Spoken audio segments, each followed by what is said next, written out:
Hello everyone, welcome back to my channel learn English with Suvarna ma'am. तर friends, थंबनेलवरची काही प्रश्न मी लिहिलेली आहेत ती तुम्ही वाचलेली असतीलच. जसं की तुम्ही आणखी काय खरेदी केले, तू आणखी कुठे गेला होतास, तू आणखी का रागावला आहेस, किंवा तुझ्यासोबत आणखी कोण जाणार. तर अशा प्रकारचे प्रश्न आपण समोरच्या व्यक्तीला तेव्हाच विचारत असतो जेव्हा आपल्याला आपल्याजवळ असलेल्या माहितीच्या व्यतिरिक्त आणखी अजून काही माहिती त्या समोरच्या व्यक्तीकडून हवी असते. जसं की पहिला प्रश्न बघा की तुम्ही आणखी काय खरेदी केले. म्हणजे आपल्याला माहिती असते की याने काय काय खरेदी केलेलं असेल, पण आपल्याला विचारायचं असते की अजून तू काय खरेदी केलेलं आहेस. तेव्हा आपण काय म्हणतो की तुम्ही आणखी काय खरेदी केले, आणखी काय खरेदी केले, किंवा तू आणखी कुठे गेला होतास. म्हणजेच आपल्याला माहिती असते की तू मुंबईला गेला होता, पुण्याला गेला होता, पण आपण काय म्हणतो, आपल्याला माहिती हवी असते की तो अजून कुठे गेला असेल, म्हणून आपण काय विचारतो की तू आणखी कुठे गेला होतास. म्हणजे समोरच्या व्यक्तीकडून आपल्याला अजून काही माहिती हवी असेल तर अशा प्रकारचे प्रश्न आपण विचारत असतो. मग आता असे आणखी काय, आणखी कुठे किंवा आणखी कधी अशा प्रश्नार्थक शब्द जेव्हा मराठी प्रश्नामध्ये येतात तेव्हा त्याचे इंग्रजी ट्रान्सलेशन कसे करायचे याबाबत तुमचे कन्फ्युजन होत असेल तर हेच कन्फ्युजन आजच्या व्हिडिओमध्ये तुमचे दूर होणार आहे. तेव्हा तुम्ही संपूर्ण व्हिडिओ शेवटपर्यंत नक्की बघा आणि व्हिडिओ जर आवडला तर व्हिडिओला नक्कीच लाईक करा. मग आता अशा प्रकारचे प्रश्न इंग्रजी ट्रान्सलेट करताना कोणते स्ट्रक्चर आपण वापरणार आहोत ते सर्वात आधी आपण बघणार आहोत. तर सर्वात आधी WH वर्ड घ्यायचा, म्हणजे आणखी काय. म्हणजेच काय यासाठी आपण व्हॉट शब्द वापरतो. मग त्यानंतर तुम्हाला घ्यायचं असते एल्स, म्हणजे व्हॉट एल्स, किंवा आणखी कुठे. मग कुठेसाठी व्हेअर वापरतो, म्हणजे व्हेअर एल्स, किंवा आणखी कधी, म्हणजेच कधीसाठी व्हेन वापरतो म्हणून व्हेन एल्स. अशा प्रकारे तुम्ही हे घ्यायचं असते. त्यानंतर तुम्हाला हेल्पिंग वर्ब, म्हणजे जो काळ असेल तो प्रश्न ज्या काळातला असेल त्या काळातलं हेल्पिंग वर्ब तुम्ही घ्यायचं. त्यानंतर तुम्हाला घ्यायचा असतो सब्जेक्ट, आणि त्यानंतर घ्यायचं असते V1 फॉर्म, म्हणजेच क्रियापदाचं पहिलं रूप किंवा बेस फॉर्म, आणि सर्वात शेवटी तुम्हाला घ्यायचा असतो ऑब्जेक्ट. ऑब्जेक्ट असला तर घ्यायचा, नसला तर नाही घ्यायचा. तर अशा प्रकारे मग हे स्ट्रक्चर वापरून आपण हे जे खाली मराठी प्रश्न दिलेले आहेत त्या मराठी प्रश्नांचे इंग्रजी ट्रान्सलेशन करायला शिकणार आहोत. तर इथे बघा, आता फर्स्ट क्वेश्चन आहे, तुम्ही आणखी काय खरेदी केले. आता हा जो प्रश्न आहे तो सिम्पल पास्ट टेन्समधला आहे आणि त्यानुसारच त्याचं स्ट्रक्चर येणार आहे. परंतु आणखी काय यासाठी आपण इथे काय वापरणार आहोत.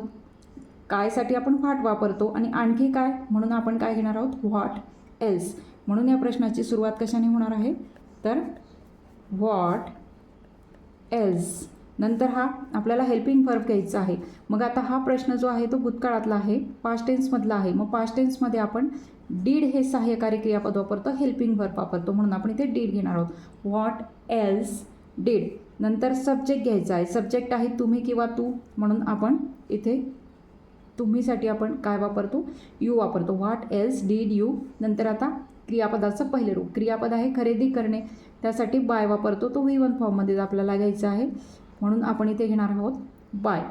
ऑब्जेक्ट नाही आहे, शेवटी द्यायचं आहे क्वेश्चन मार्क. म्हणजेच what else did you buy, तुम्ही आणखी काय खरेदी केले. व्हॉट एल्स म्हणजेच काय, तर आणखी काय असा त्याचा अर्थ आहे. अशा प्रकारे मग तुम्ही हा प्रश्न इंग्रजीत बनवू शकता. तुम्ही आणखी काय खरेदी केले, what else did you buy. त्यानंतर आता सेकंड क्वेश्चन बघा, तू आणखी कुठे गेला होतास. बघा, आता हा जो प्रश्न आहे तो कोणत्या काळातला आहे, तर पास्ट परफेक्ट टेन्समधला आहे. म्हणजेच काय, तर पूर्ण भूतकाळातला हा प्रश्न आहे. परंतु सर्वात आधी आपण हा प्रश्नार्थक शब्द घेऊ. आणखी कुठे, कुठेसाठी आपण काय वापरतो, व्हेअर. म्हणजेच सुरुवातीला येणार आहे व्हेअर एल्स, म्हणजेच आणखी कुठे. नंतर आपण पूर्ण भूतकाळामध्ये हॅड हे सहाय्यकारी क्रियापद वापरतो, म्हणून व्हेअर एल्स हॅड. त्यानंतर आपल्याला घ्यायचा आहे सब्जेक्ट, तो आहे तू, म्हणजेच यू.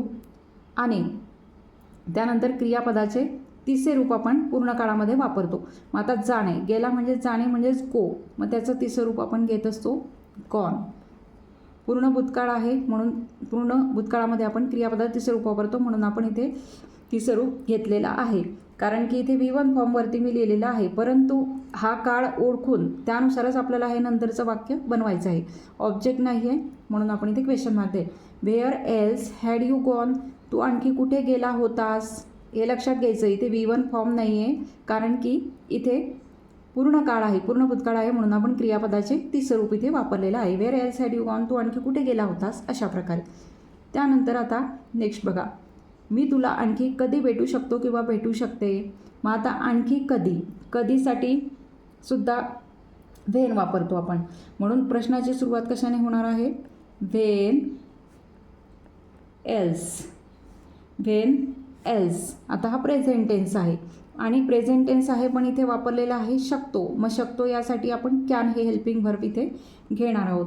म्हणून आपण इथे घेणार आहोत व्हेन एल्स कॅन, नंतर सब्जेक्ट आहे मी म्हणून आपण घेणार आहोत आय, नंतर क्रियापद आहे भेटू म्हणजेच भेटणे, त्याचं V1 फॉर्म आपल्याला घ्यायचा आहे तो आहे meet. When else can I meet, नंतर सर्वात शेवटी आपल्याला ऑब्जेक्ट घ्यायचा आहे तो आहे तुला, तू किंवा तुला, त्यासाठी आपण यू घेतो. सर्वात शेवटी क्वेश्चन मार्क द्यायचा आहे. When else can I meet you, मी तुला आणखी कधी भेटू शकतो. अशा प्रकारे मग हा प्रश्न इथे तयार झालेला आहे. त्याचप्रमाणे आता नेक्स्ट क्वेश्चन बघा, मी तुला आणखी कशी मदत करू शकते किंवा करू शकतो असं सुद्धा असू शकते. मग आता आणखी कशी, कशीसाठी आपण हाऊ वापरतो. म्हणजेच आणखी कशीसाठी आपण कसं काय वापरणार इथे? How else. आता इथे सुद्धा करू शकते. शकते म्हणजेच हा सुद्धा प्रश्न प्रेझेंट टेन्समधला आहे, वर्तमान काळातला आहे. मग शकतेसाठी आपण कॅन वापरतो. म्हणून आपण इथे हेल्पिंग वर्ब घेणार आहोत कॅन. How else can. नंतर सब्जेक्ट घ्यायचा आहे तो आहे मी, म्हणजेच त्यासाठी आपण वापरतो I. How else can I. नंतर आपल्याला घ्यायचं आहे क्रियापदाचे पहिले रूप. क्रियापद आहे मदत करणे म्हणजेच हेल्प, म्हणजेच त्याचं मूळ रूपच आपल्याला इथे घ्यायचं आहे बेस फॉर्म किंवा V1 फॉर्म असं आपण त्याला म्हणतो. हेल्प आणि सर्वात शेवटी ऑब्जेक्ट घ्यायचा आहे तो आहे तुला, म्हणजेच त्यासाठी सुद्धा आपण इंग्रजीत वापरतो यू. शेवटी द्यायचा आहे question mark. How else can I help you, मी तुला आणखी कशी मदत करू शकतो. म्हणजे आपण थोडीशी मदत केली पण आपल्याला वाटते की याला अजून गरज असेल मदतीची, मग आपण काय म्हणतो की मी तुला आणखी कशी मदत करू, अजून सांग आणखी काय मदत करू.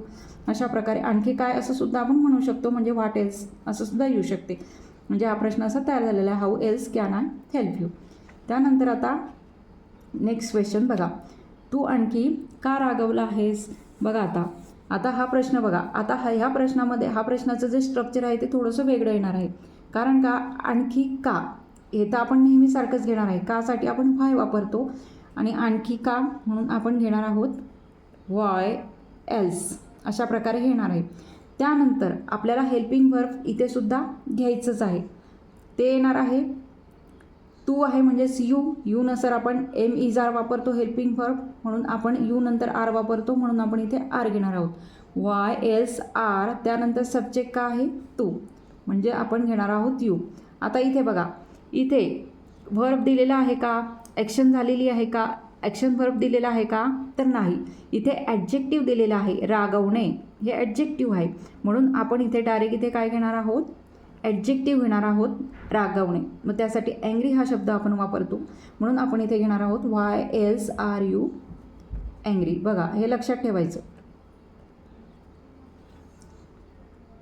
म्हणजेच रागवणे हे एक ॲडजेक्टिव्ह आहे म्हणून आपण ते वर्ब किंवा ऑब्जेक्ट इथे नाही आहे म्हणून आपण डायरेक्ट काय घेतलेलं आहे, इथे ॲडजेक्टिव्ह घेतलेला आहे. व्हाय एल्स आर यू अँग्री. तू आणखी का रागवला आहेस. म्हणजे एखाद्या वेळेस एखादी समोरची व्यक्ती रागवते, आपल्याला त्याचं कारण समजते पण तो परत रागवतो, मग आपण काय म्हणतो, तू आणखी का रागवला आहेस. आता काय झालं, आता आणखी का रागवला आहेस म्हणजे व्हाय एल्स आर यू अँग्री. अशा प्रकारे. आता नेक्स्ट बघा, तुझ्यासोबत आणखी कोण जाणार. बघा आपल्याला माहिती असते की ही व्यक्ती याच्यासोबत जाणार आहे, मग आपण म्हणतो की तुझ्यासोबत आणखी कोण जाणार आहे. अशा प्रकारे आपण प्रश्न करत असतो. मग आता हा प्रश्न कोणत्या काळातला आहे, कोण जाणार म्हणजेच फ्युचर टेन्स म्हणजेच भविष्य काळामधला हा प्रश्न आहे. मग आता हा प्रश्न कसा ट्रान्सलेट होईल, तर इथे सुद्धा आणखी कोणसाठी आपण हू वापरतो.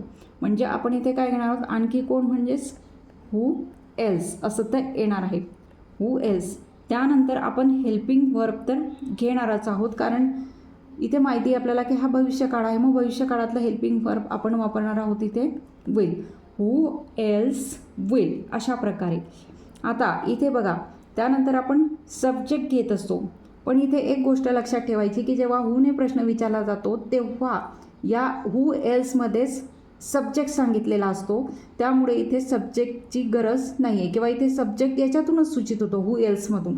म्हणून आपण डायरेक्ट इथे काय घेणार आहोत, आता डायरेक्ट वर्ब घेणार आहोत. जाणार म्हणजेच जाणे म्हणजेच गो, ते आपल्याला त्याच्या पहिल्या रूपात घ्यायचं आहे म्हणजे इथे गो येणार. हू एल्स विल गो. त्यानंतर आपल्याला ऑब्जेक्ट घ्यायचं आहे, ते आहे तुझ्यासोबत. मग तुझ्यासोबत म्हणून मी तुम्हाला आधीच सांगितलेलं आहे की सोबत म्हणजेच विथ घ्यायचं आधी आणि तुझ्या म्हणजेच यू घ्यायचं.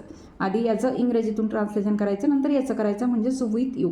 अशा प्रकारे हे ट्रान्सलेशन इथे झालेलं आहे. एक गोष्ट लक्षात ठेवायची की ते सब्जेक्ट हूच्या प्रश्नामध्ये सब्जेक्ट दिलेला नसतो, कारण हूमधूनच तो सब्जेक्ट तुम्हाला दर्शवलेला असतो. म्हणूनच आपण इथे who else will go with you अशा प्रकारे हा प्रश्न इथे तयार झालेला आहे. आता लास्ट क्वेश्चन बघा, ती आणखी कुठे गेली. बघा एखादी व्यक्ती आपल्याला माहिती असते की ती इथे गेलेली आहे, मग परत दिसत नाही, मग आपण काय म्हणतो, ती आणखी कुठे गेली.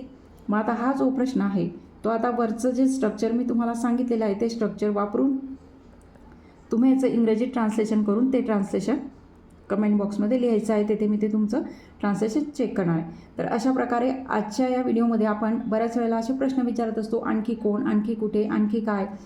तर हे प्रश्न इंग्रजीत कसे विचारायचे किंवा आणखी कोण यासाठी कोणता प्रश्नार्थक शब्द इंग्रजीत वापरायचा हे मला वाटते आता तुम्हाला पूर्णपणे समजलेलं असेल आणि तुम्ही अशा प्रकारचे कोणतेही प्रश्न मग आता इंग्रजीत सहजपणे ट्रान्सलेट करू शकाल. तेव्हा आजचा माझा व्हिडिओ कसा वाटला ते सुद्धा तुम्ही कमेंट करून नक्की सांगा. आणि व्हिडिओ जर आवडला असेल तर व्हिडिओला लाईक करा, शेअर करा आणि जर तुम्ही या चॅनलवर पहिल्यांदा झाला असाल तर चॅनलला नक्कीच सबस्क्राईब करा.